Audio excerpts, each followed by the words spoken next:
Oi, gente, bom dia! Tá ouvindo? Deixa eu aumentar o som aqui.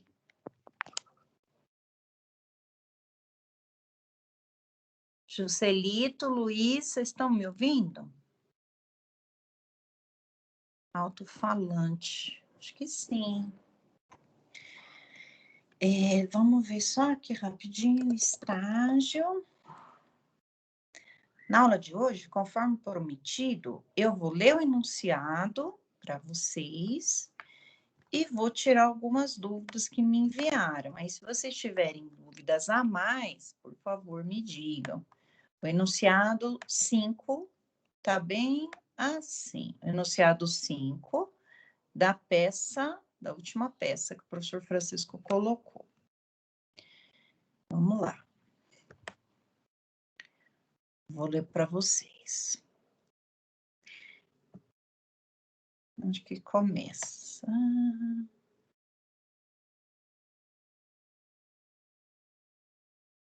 Vamos lá. Passado o enunciado 4, nos trazia a elaboração de uma petição de renúncia aos autos, com a fundamentação do 112 do CPC. Vamos agora ao próximo enunciado. Como advogada doutora Mirante Alves de Souza,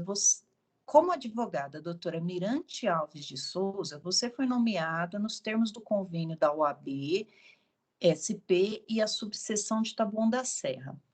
Analisando os autos, verificamos.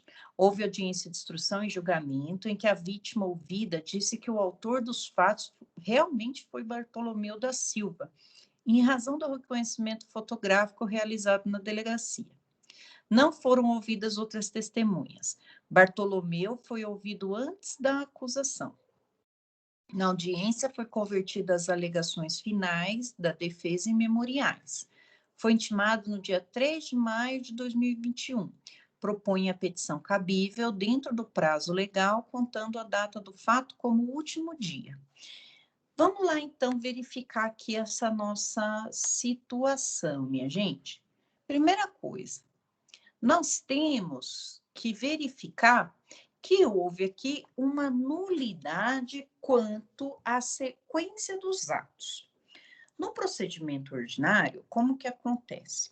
Primeiro tem que ser ouvida a vítima, depois da vítima temos que ouvir as testemunhas arroladas pela acusação, depois as testemunhas arroladas pela defesa, lembra que a defesa é sempre por último.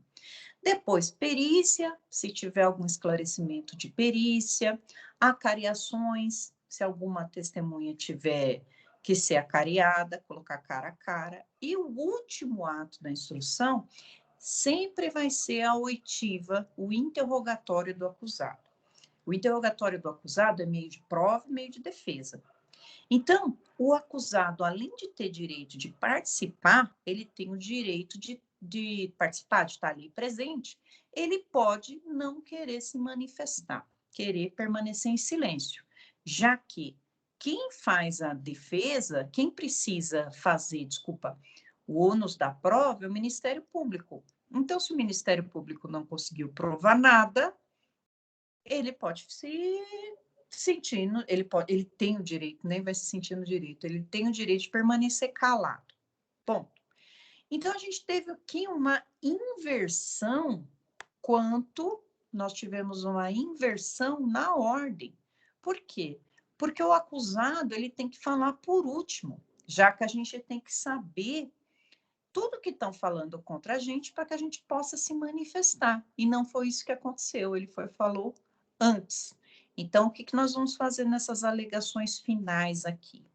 Nós iremos rebater a nulidade que houve na audiência, porque a lei está dizendo que ele é o último a ser ouvido, e ele foi ouvido de uma maneira errada, ele foi ouvido antes da acusação.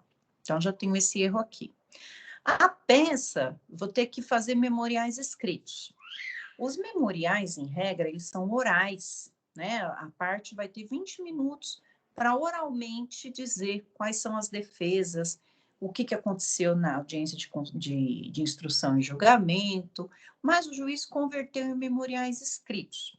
Então, o rito ordinário vai dizer o seguinte: o Ministério Público terá 5 dias e depois mais 5 dias a defesa.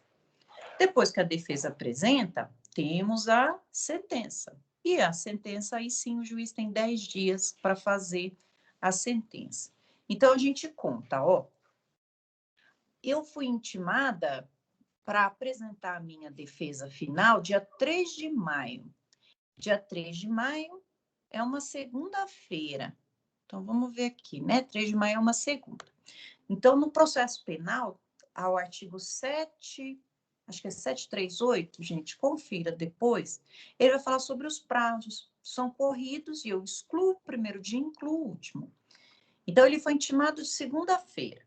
Então, eu conto primeiro dia, terça, dia 4, segundo dia, quinta, dia 5, terceiro dia, primeiro dia, terça, dia 4, segundo dia, quarta, dia 5, terceiro dia, 6, quinta, quarto dia, 7, sexta. O quinto dia vai dar dia 8, mas dia 8 é sábado. Então, se o final do prazo cai no sábado, a gente prorroga para segunda-feira. Então, o prazo para entregar essa peça aqui, pessoal, seria dia 16. O que nós vamos fazer? Não, desculpa, gente, dia 10. Tô piradinha. O prazo é dia 10. Tanto para entregar a defesa, tanto para entregar essa defesa aqui, e tanto na prática, né, que são 5 dias, como aqui, né? Os alunos vão fazer em formato PDF, faz no Word, depois converte em PDF e manda. Nós vamos fazer, então, memoriais da defesa. O que a gente vai dizer nesses memoriais, pessoal? A gente vai fazer toda a nossa defesa dentro do processo, tentando, de qualquer forma, impedir uma condenação. Mas, de início, nós vamos falar dessa nulidade. A nulidade, ela significa que algum ato não foi realizado de forma correta e que esse ato tem que ser repetido. A punição pela nulidade significa vamos repetir esse ato. Então, nós vamos atacar aqui o reconhecimento por foto e nós vamos atacar aqui também essa nulidade. Vamos pedir para refazer, para o processo voltar à instrução e a instrução ser repetida. Além disso, um pessoal fez umas perguntas para mim, deixa eu pegar aqui, e pediram para eu ler aqui a pergunta para eles lá da Professora, bom dia. Dia! Desculpa atrapalhar aí a senhora, mas é que eu acabei de entrar, então eu perdi um pouquinho o meado.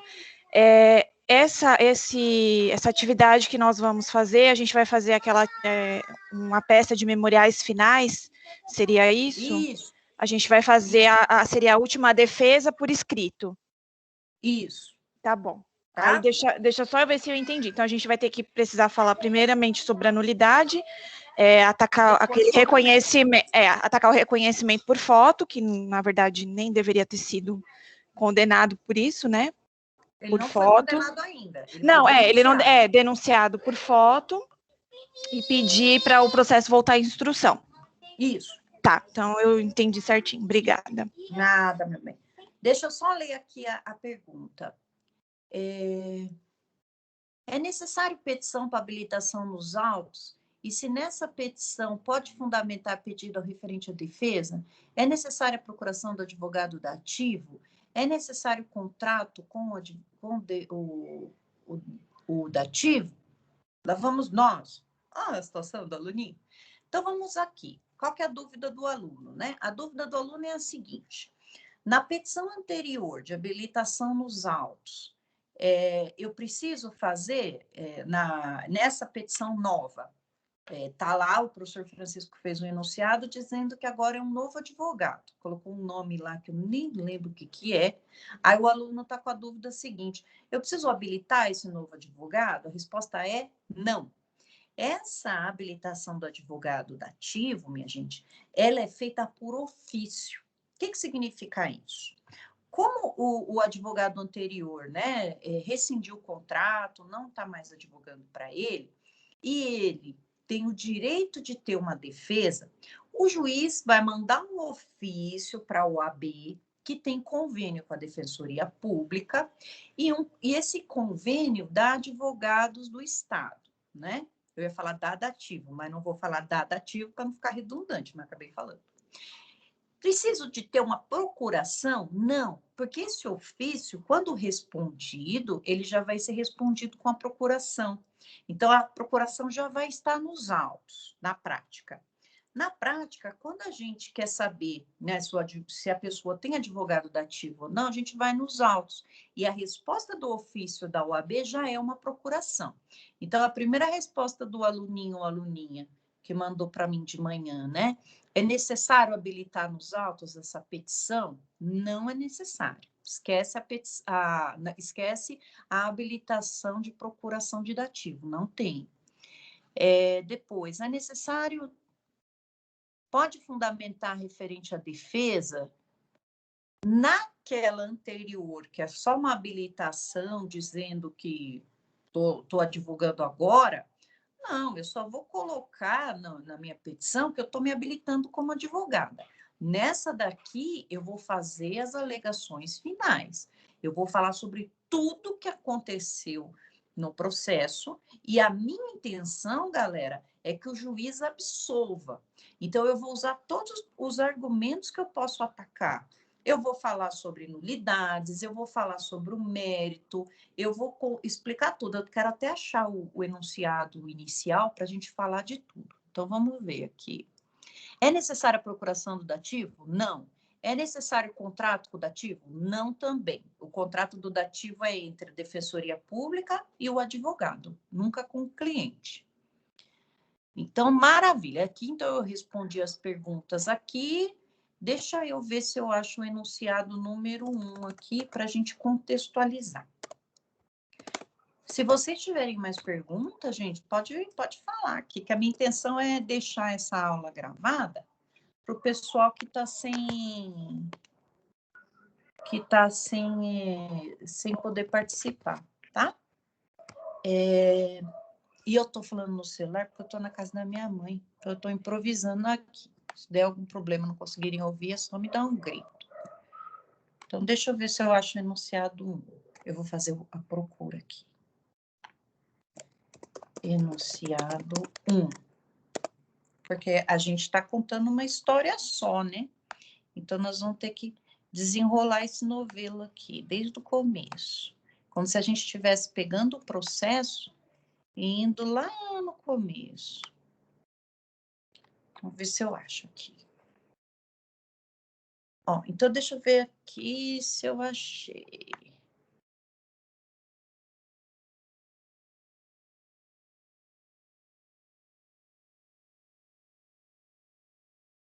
Caso hipotético. Então, vou ler para vocês aqui com emoção.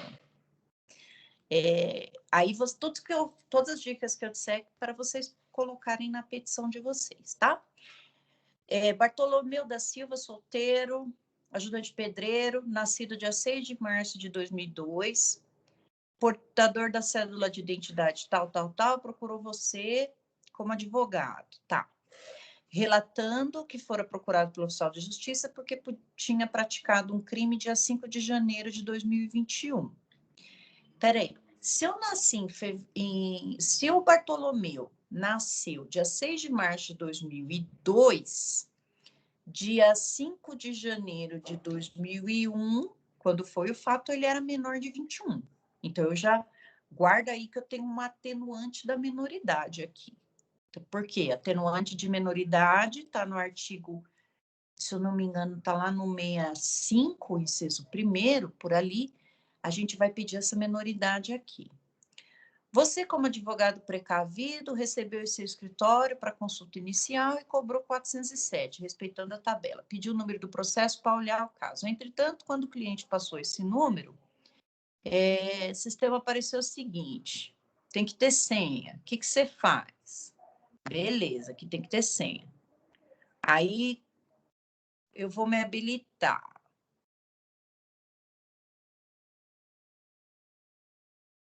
Então, vamos para o segundo aqui. Segundo caso. Tipo de petição é juntada de procuração. Depois, já vou fazer um salto estratégico para o 3.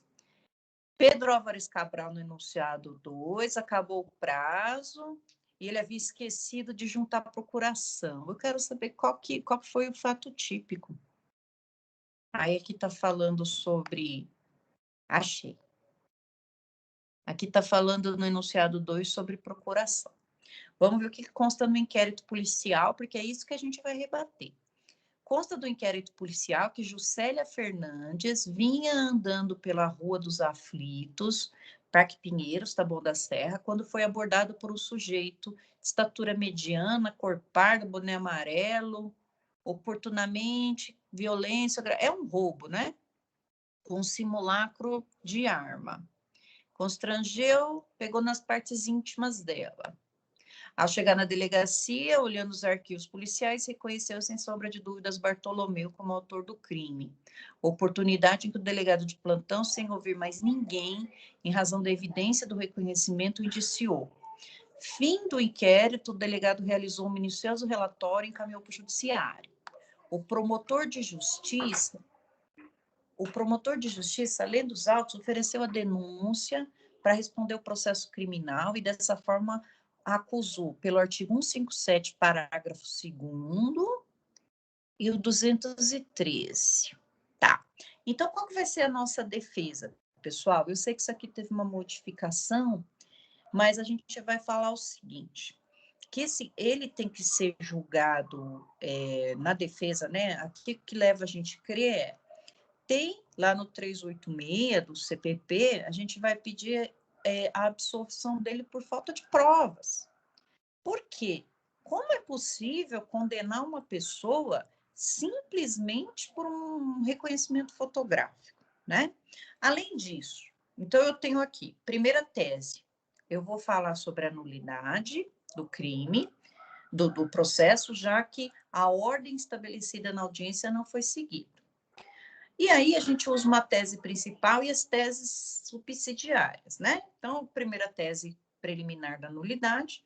Depois, número 2, eu vou pedir para que absolva totalmente por falta de provas, já que não tem como a gente dizer que foi ele o autor do fato só por uma foto. Subsidiário a isso, eu vou pedir a desclassificação do crime de estupro, porque a conduta dele foi tocar as partes íntimas da moça.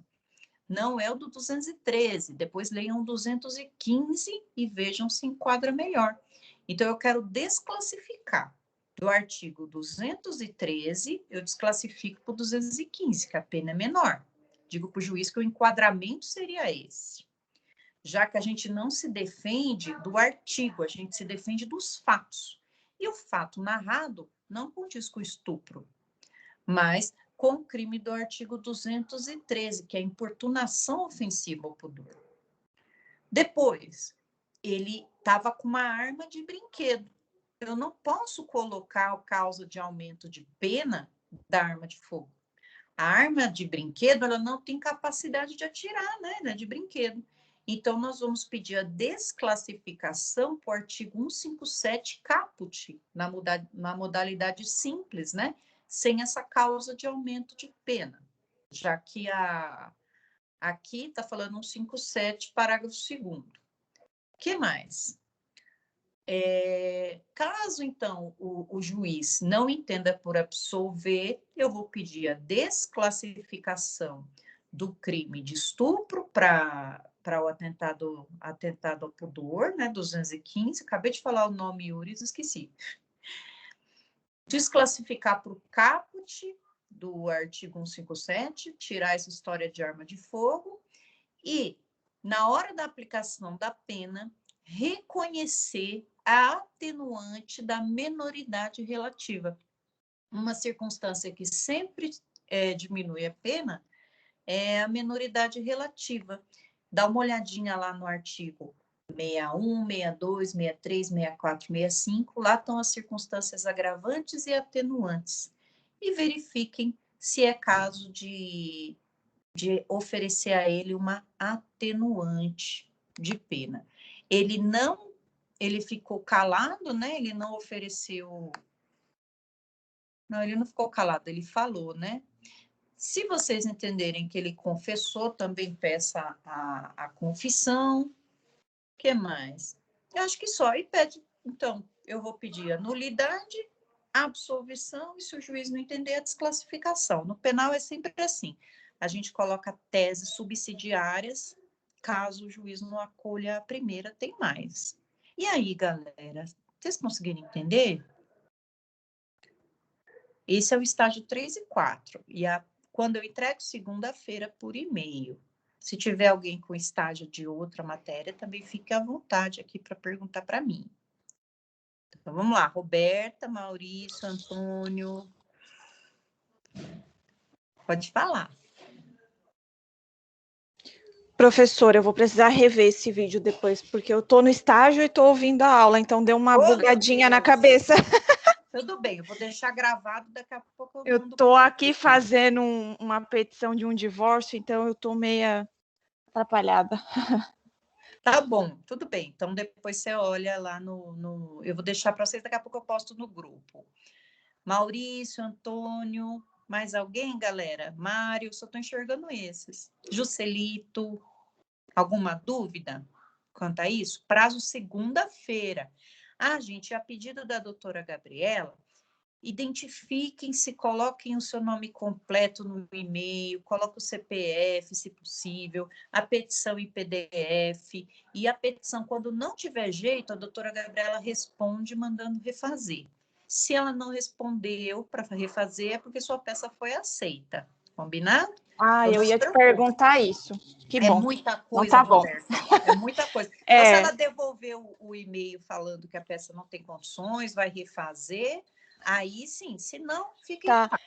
É porque, na verdade, eu e as minhas colegas, a gente não recebeu retorno de nenhuma das peças, né? Aí a gente ficou até preocupada. Falou, poxa, então vocês fizeram peça boa. então, beleza. É porque o volume é muito grande, Roberta. É, que a gente ficou preocupada de ter errado e não ter oportunidade de refazer. Não, mas tá bom. Sim. Tanto beleza. Os que tiveram com a peça ruim e vão ter que refazer, eu vou dar outra peça para eles fazerem depois. Vai ficar tipo uma repescagem lá. Não vou reprovar de cara, eu vou deixar na repescagem para fazer. Fiquem tranquilos. Ai, que anja. Obrigada. Eu sou uma boa pessoa. Tudo bem, Mário? Tudo bem? Ô, Mário, tudo bom? Tudo bem. Professor, eu só fiquei nessa dúvida da data 3/5, que começa... 3 de maio. Tá, entendi. Vamos lá, vamos contar comigo. São 5 dias o prazo. Certo, isso mesmo. Tem que publicar, o senhor não conta a data da publicação, o senhor conta o próximo dia útil. Certo. Então, 3 de maio era uma segunda, terça-feira é dia útil. Então, eu conto 4 terça, 5 quarta, 6 quinta, 7 sexta, 8 sábado. Caiu em dia que o fórum está fechado. Então, eu vou postergar para segunda-feira. Então, na verdade, eu ganhei ali um diazinho de lambugem. Então, o prazo para vocês mandarem é segunda-feira. Posso mandar na prática, professor? Eu quero fazer no mesmo dia. Posso mandar no mesmo dia? Pode. O que vocês não podem fazer é mandar depois do prazo. Antes do prazo, pode. Depois, não. Tá bom, professor. Muito obrigado. Beleza? Obrigada aí. Beleza. Mais alguém? Não? Então, estou satisfeita aqui. Estou aqui satisfeita que vocês entenderam. E vamos gastar o nosso português jurídico aqui tentando defender esse rapaz, gente, dizendo que não tem como condenar uma pessoa por um reconhecimento fotográfico só, sem mais nada. A prova é muito precária para uma condenação. Vamos falar da nulidade, tem que seguir o Código de Processo Penal, e vamos falar que não teve estupro. A tipificação foi errada. A arma de brinquedo não é arma que solta fogo, então não posso colocar ali uma causa de aumento de pena. Vamos colocar tudo isso na nossa peça. Legal, galera? Sobrando mais dúvidas, eu vou voltar hoje ainda aqui às 18h30 até às 19h, das 18h30 às 19h, aí eu vou pegar um enunciado inteiro, e eu fiz meio improvisado aqui, vocês viram que eu fiquei meio desorientada. E aí eu vou ler de novo, vou deixar disponível para vocês. Combinado, galera? Qualquer dúvida, então, entra às 6h30 novamente na nossa aulinha aqui. Não tendo mais perguntas, eu encerro deixando um grande beijo para todo mundo e ótimo dia para vocês. Para você também, professora. Obrigada. Deixa eu parar a gravação aqui. E eu